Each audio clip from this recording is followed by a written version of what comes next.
En el capítulo anterior compartimos unas breves pinceladas sobre la vida de Carlos Marx. En este queremos centrarnos en cómo aproximarnos a su obra más que en su obra en sí misma, ya que esta la iremos conociendo en capítulos posteriores a través de la exposición de algunas de sus obras más importantes, como por ejemplo el Manifiesto Comunista o el Capital. Probablemente en más de una oportunidad has escuchado hablar de marxismo como si este fuera un todo acabado. Pero, ¿qué es el marxismo? ¿Existe como doctrina? ¿Tiene un cuerpo único, universalmente reconocido?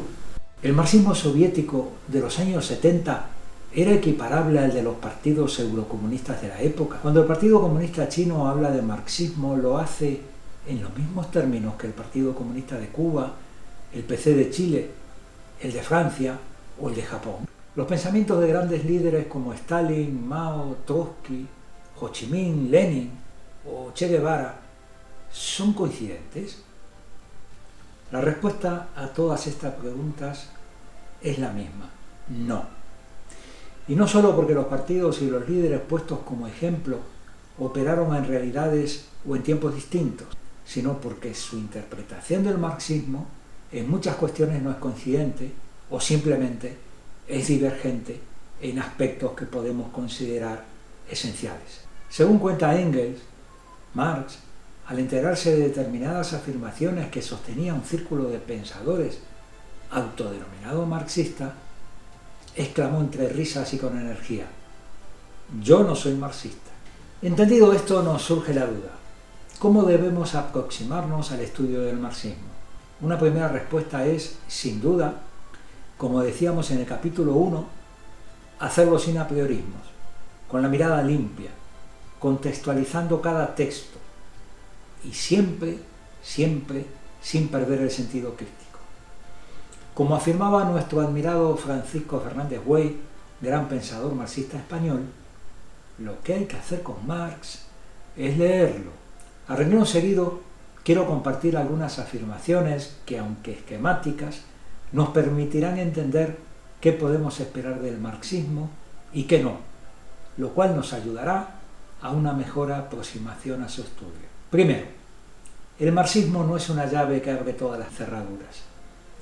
Los análisis y estudios de Marx no contienen todas las respuestas, pero a menudo nos ayudan a formular las preguntas que debemos hacer para entender la realidad que nos rodea o un hecho concreto.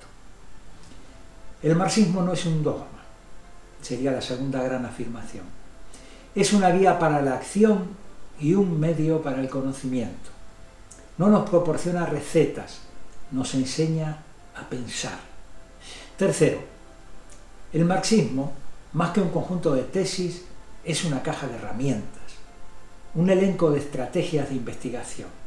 Cuarto, el marxismo es todo lo opuesto a la acomodación tacticista y oportunista que se aleje del objetivo revolucionario de acabar con el capitalismo, ya que el marxismo es teoría, crítica y práctica revolucionaria. Coincidimos con Manuel Sacristán, brillante filósofo marxista catalán ya fallecido, cuando afirma que el marxismo es un intento de vertebrar racionalmente, con la mayor cantidad de conocimiento y análisis científico, un movimiento liberador.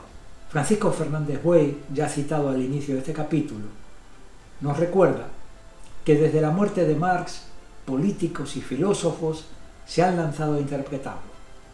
Se ha escrito tanto sobre él, continúa diciendo, y su obra, que en muchos casos se le ha desnaturalizado hasta convertirlo en un perfecto desconocido, y se ha perdido su espíritu crítico cuando toda la obra de Marx es la crítica de lo existente.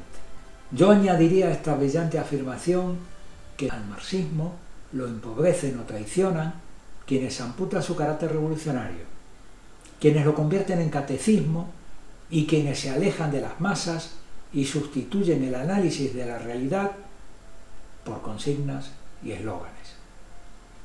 En la desnaturalización del marxismo podemos señalar, sabiendo que cualquier categorización tiene un componente arbitrario, al menos tres tendencias.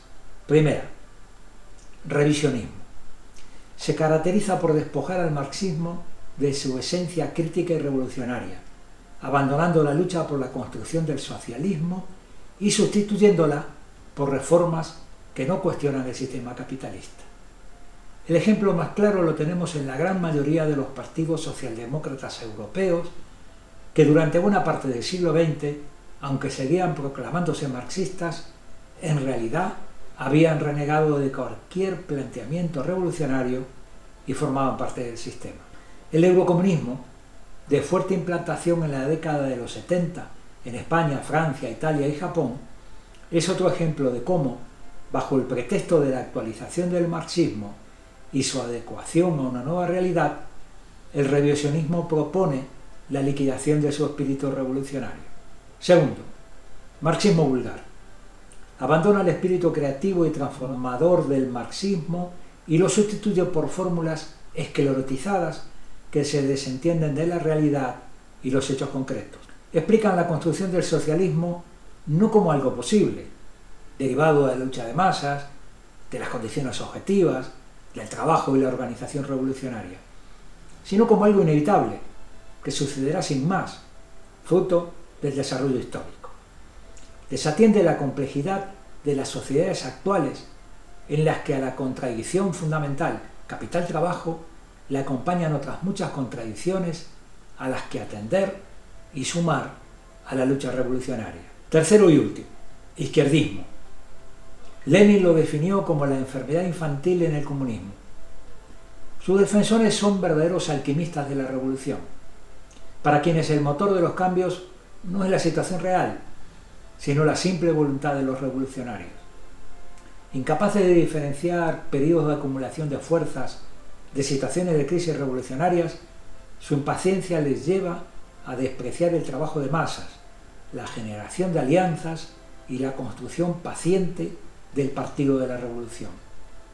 A modo de colofón, podríamos decir que declararse marxista y manejar con soltura un simple catálogo de citas de sus clásicos no significa necesariamente continuar el espíritu crítico, estudioso, innovador y revolucionario que caracteriza la vida y la obra de Carlos Marx.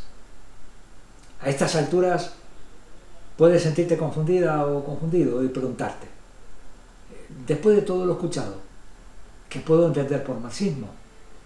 ¿Existe el marxismo o es una ilusión? ¿Por qué el PCE se denomina marxista-leninista? Espero que las respuestas a estas preguntas las puedas encontrar tú misma o tú mismo a lo largo de los siguientes capítulos, de la mano de algunas de las obras esenciales de Carlos Marx, Federico Engels, Lenin, Rosa Luxemburgo y otros grandes revolucionarios y revolucionarias. Nuestro objetivo es proporcionarte información y conocimiento que te permita conectar con el pensamiento revolucionario, sin intermediarios. Hasta aquí el capítulo 2 de 5 minutos con Carlos Marx. En el capítulo 3 hablaremos de una de las joyas de la literatura marxista, el Manifiesto Comunista. Hasta entonces, y gracias por tu atención.